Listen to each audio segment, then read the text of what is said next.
अपनी तरफ से कोई कोताही नहीं की गई है, कोई कमी।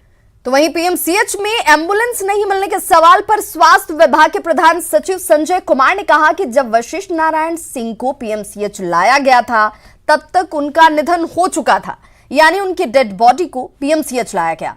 साथ ही उन्होंने कहा कि पीएमसीएच से उनके पार्थिव शरीर को ले जाने के लिए एम्बुलेंस की व्यवस्था की गई और ऐसा उन्हें पीएमसीएच के अधीक्षक ने खुद ही बताया। बात किया है और उनका कहना यह है कि जब वशिष्ठ बाबू को लाया गया तो आने के पूर्व उनकी मृत्यु हो चुकी थी और इस बिंदु पर परामर्श हो रहा था मेडिकल कॉलेज में कि उसका पोस्टमार्टम इत्यादि किया जाना है या नहीं किया जाना है। और इस बिंदु पर जब तक चर्चा चल रही थी तब तक उनका पार्थिव शरीर वहाँ रखा हुआ था। और ये जो बातें आ रही हैं कि एम्बुलेंस उपलब्ध कराने में विलम्ब हुआ इत्यादि से सुपरिटेंडेंट के द्वारा इनकार किया गया है कि ऐसी कोई बात नहीं। और मुझे भी लगता है कि ऐसी कोई बात नहीं होनी चाहिए, क्योंकि यदि पार्थिव शरीर को ले जाना था तो मुझे नहीं लगता है कि इसमें किसी प्रकार की कोई समस्या है। हाउएवर, चूंकि ये न्यूज़ में आया है तो इस बिंदु पर हम लोग तहकीकात कर रहे हैं। शिक्षाविद नवल किशोर चौधरी ने पटना यूनिवर्सिटी में वशिष्ठ नारायण सिंह के सम्मान में चेयर स्थापित करने की मांग की है ताकि आने वाली पीढ़ियां उनके काम को आगे बढ़ा सके। नवल किशोर चौधरी ने न्यूज 18 से बातचीत में ये मांग उठाई।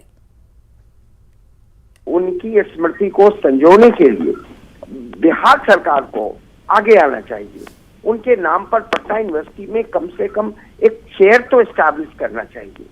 उनको उनके नाम पर कुछ आयोजन सरकार करे जो शिक्षा के जगत को उससे प्रेरणा मिले, जो आज की पीढ़ी है या आने वाली पीढ़ी को उनके बारे में जानकारी मिलने का एक यह भी तरीका हो सकता है। लेकिन आज तक बिहार सरकार ने इसमें कोई भी ध्यान नहीं दिया और मैं आशा करता हूं कि यह उचित अवसर है कि उनको जब हम श्रद्धांजलि अर्पित करते हैं और कर रहे हैं, वहीं उन श्रद्धांजलि को एक इंस्टीट्यूशनल फॉर्म देना चाहिए और गणित के क्षेत्र में काम करने की बिहार में जरूरत है और पटना यूनिवर्सिटी में एक चेयर उनके नाम पर स्थापित होना चाहिए जहां गणित में शोध हो और वर्तमान और आने वाली पीढ़ियों को उनके कंट्रीब्यूशंस की जानकारी दी जाए।